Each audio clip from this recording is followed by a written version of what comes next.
mana mana mana mana mana. Si bibi ni byiza ibyo wowe tegurira ubwoko bwawe mana.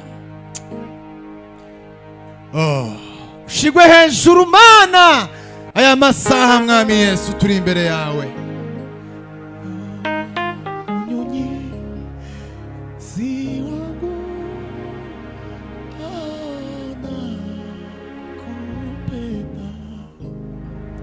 Turagukunda ma wowe waduhaye mana umugisha wo kuba imbere yawe. Ijambo ryawe rikambwira ngo nukuri kugirirwa neza n'imbabazi zawe mana bizatwomaho. Uhimbazwe uhimbazwe uhimbazwe uhimbazwe. Iyi mitima ma niwe ushobora kuyihaza, niwe ushobora mana kuyuzuza, niwe ushobora munyunyi ziwangu nakupenda. Wawaduhaya Yesu mana we, wawaduhaya Yesu. Waduhaye Mwuka Wera, waduhaye ubugingo, waduhaye kubaho muri Kristo Yesu.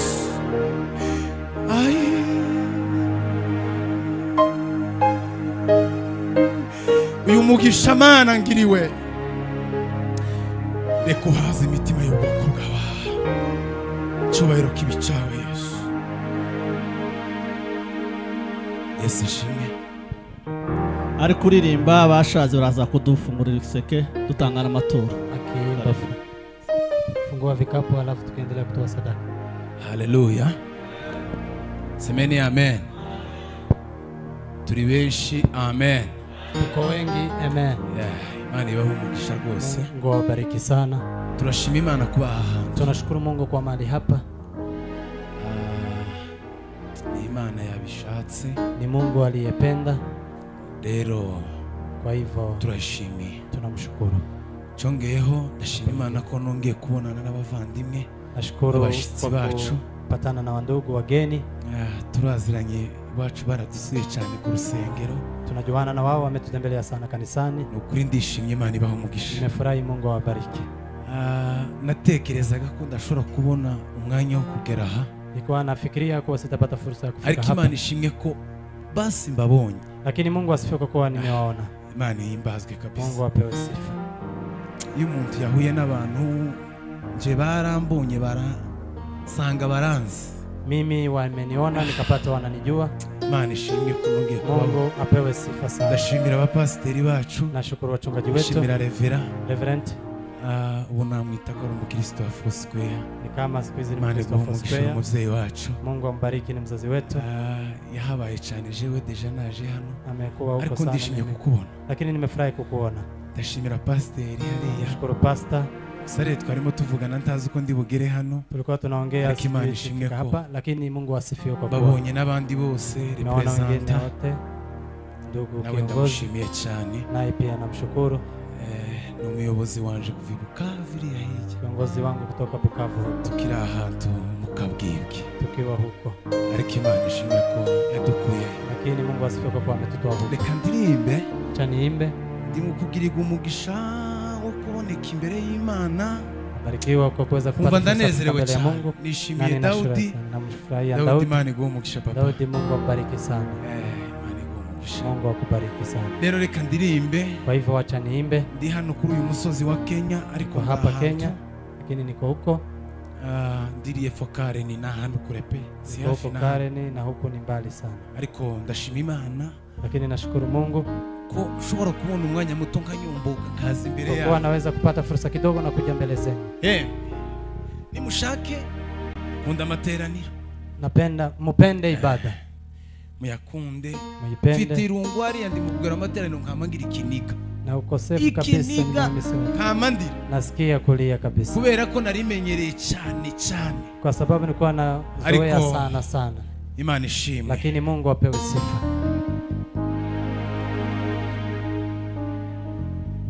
Reka ndirimbe indirimbo nka zibiri bambaye nibara.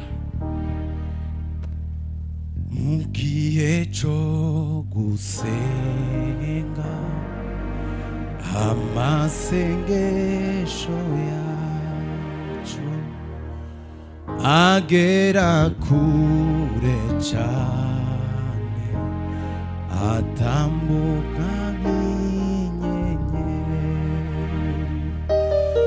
Umutima w'umuntu uzi imbere y'Imana ugakoma urugi ushaka kureba Imana. Umutima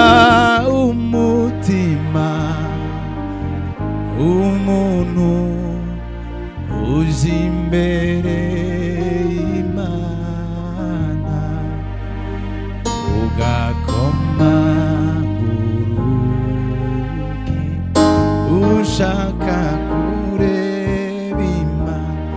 Umutima w'umuntu uzi imbere y'Imana ugakoma urugi ushaka uririmbane. Umutima umuntu uzi imbere ugakoma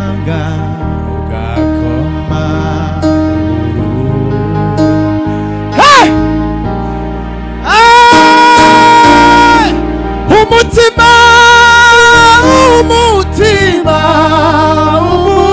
umuntu uzi imbere y'Imana ugakoma urugi ushaka kureba Imana. Umutima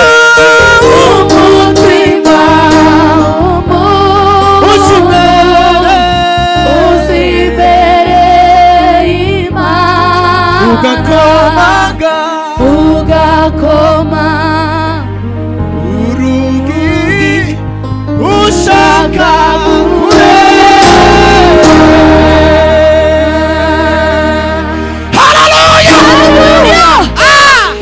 Bwana asifiwe sana. Haleluya. Bwana asifiwe. Asifiwe sana. Ariko Yesu ni mwiza yewe. Amahoro yuzuye twabona muri isi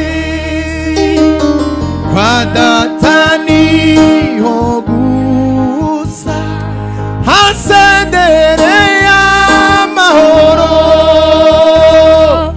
Umutima uzatuza umuco uzaba mwinshi nimadukurikira inzira amasengesho. Tuzamura Imana ibiganza. Haleluya, haleluya.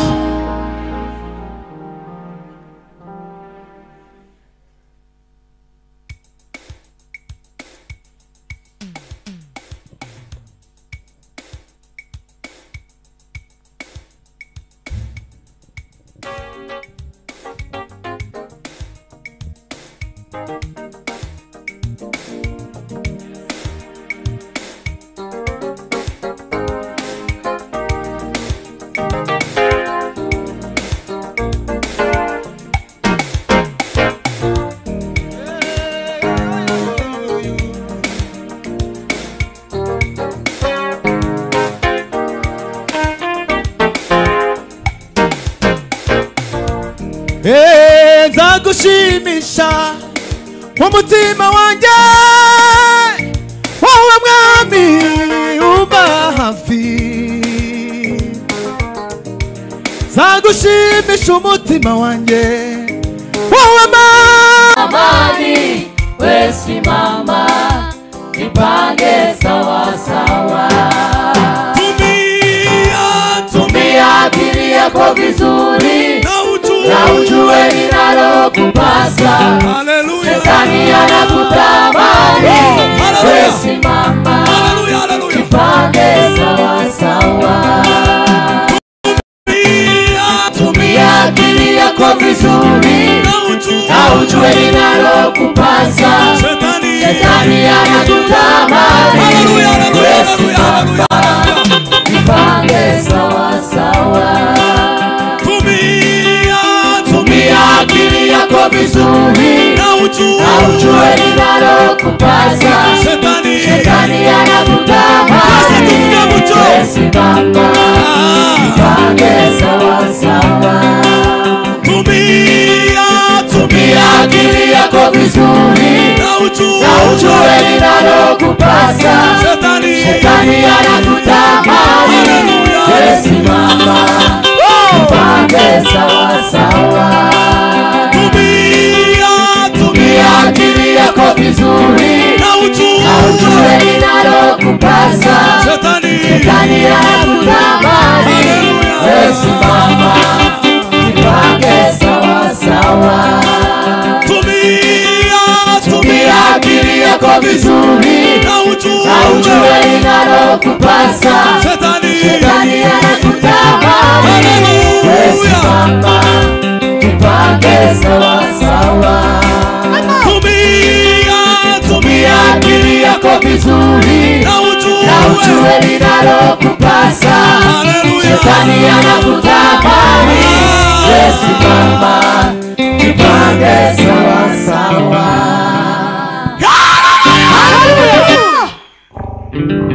macho yako mbele, hatua tunisonga mbele. Simama kiume, jipange sawa sawa. macho yako mbele, hatua tunisonga mbele.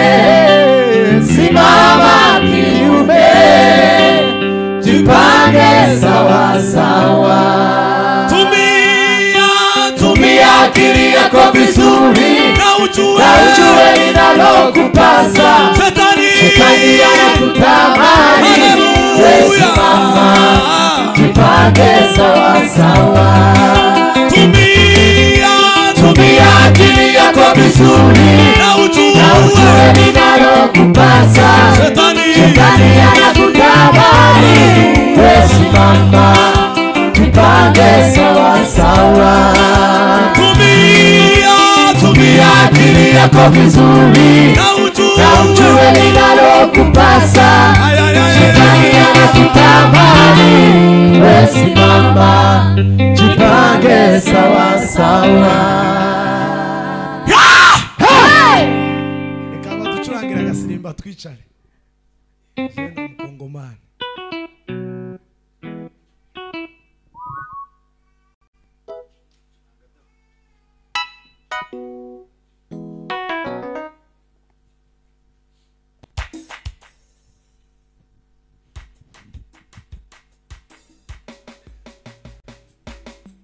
Yes.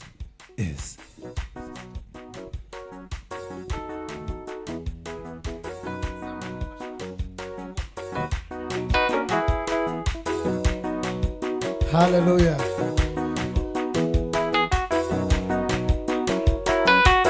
Hallelujah.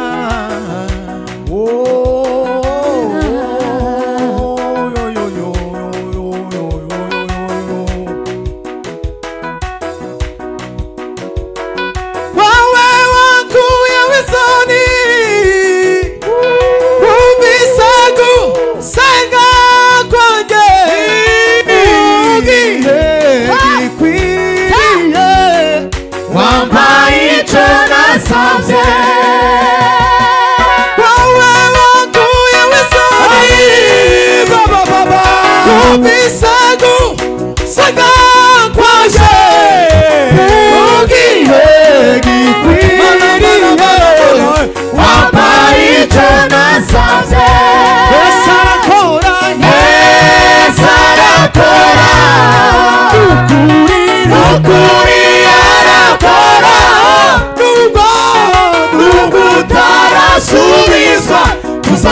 kumutima Yesu arakora atuye inyuma y'ibihe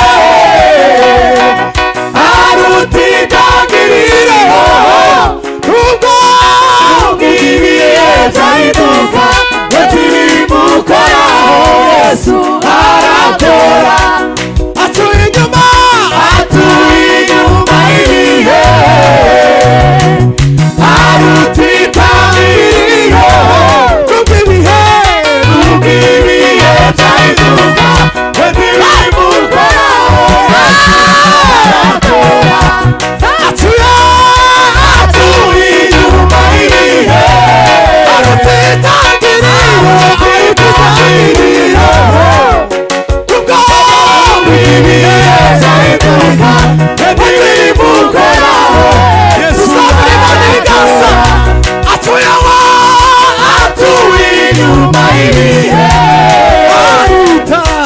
arutitangiriro urwo ibihe byahinduka batibimukoraho Yesu arakora atuye inyuma y'ibihe arutitangiriro ibihe byahinduka Yesu arakora tuzamura ibiganza atuye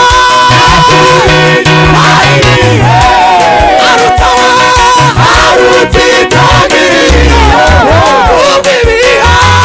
ibihe byahinduka batibimukoraho Yesu arakora umukozi umukozi Yesu nasubiriza arakora atuye aho inyuma y'ibihe arutitangiriro ibihe ibihe byahinduka batibimukoraho Yesu arakora umukozi umukozi umuhanga Yesu arakora ibyo ushaka ibyo ushaka bimewe Yesu arakora umukozi umuhanga Yesu arakora ibyo ushaka ibyo ushaka bimewe nawe Yesu arakora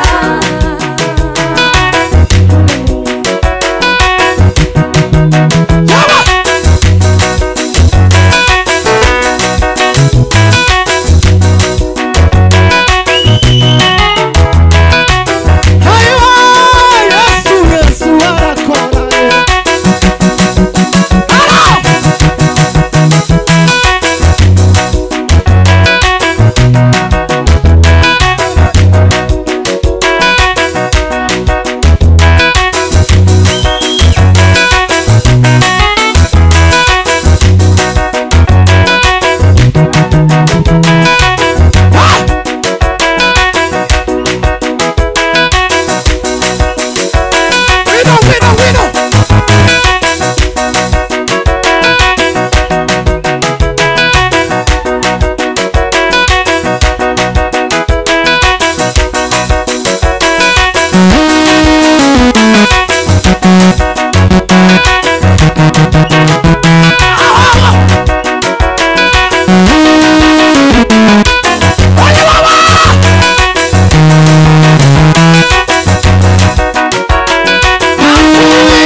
mwicara. Kilabra David asome Andre.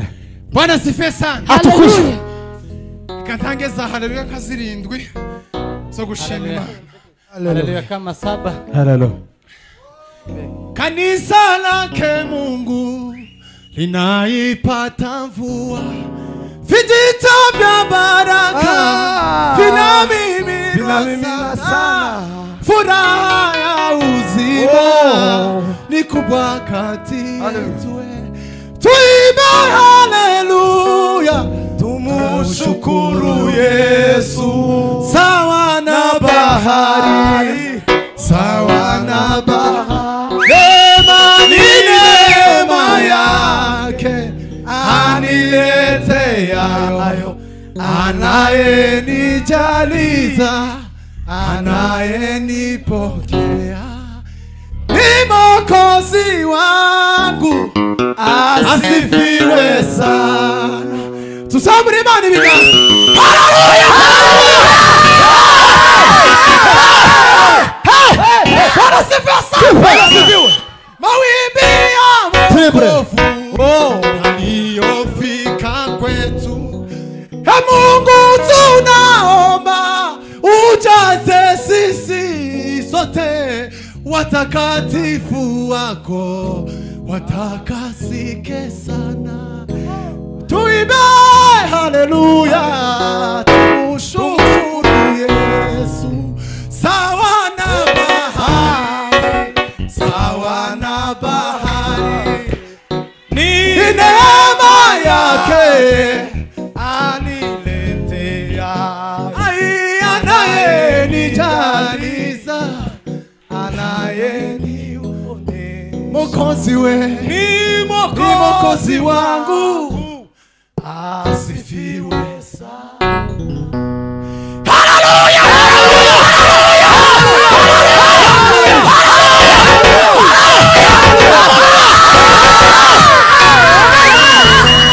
Bwana asifiwe sana. Twongere kandi duhe Imana icyubahiro. Aiba. Ntimukagira ubwoba bw'ubuzima. Siwe na woga. Tugatekereze ngo ahangaha uri niho waciriweho iteka, siko. Usifikirie hapa ndipo umehukumiwa, si hivyo. Wametuambia hivyo. Haraho tugomba kugera, haracyari n'ahandi. Hapa tuna mahali pengine. Saha gusa hari n'ahandi tugomba kuzagera. Ashima Imana ko yanejeje umutima wanje kwa gatandatu. Nashukuru Mungu kwa kuwa amefurahisha moyo wangu Jumamosi. Bwana asifiwe sana. Asifiwe. Nari nje gusenga, Kwa nimekuja kushiriki huko juu. noneho baranti bizakunda. Na Bimaze haikuwezekana. kudakunda, Isipowezekana, noneho umuntu yamambwira ijambo ryiza nari nkeneye. mtu akaniambia neno nzuri ambalo nilikuwa nahitaji. Nikasikia Bwana asifiwe nimebarikiwa. sana. Amen. Kandi byari mu bintu bimwe maze iminsi isa n'uri gusengera bati Mana we wangiriye neza ukagira gucyo ko byagenze gucyo wagize gucyo kandi.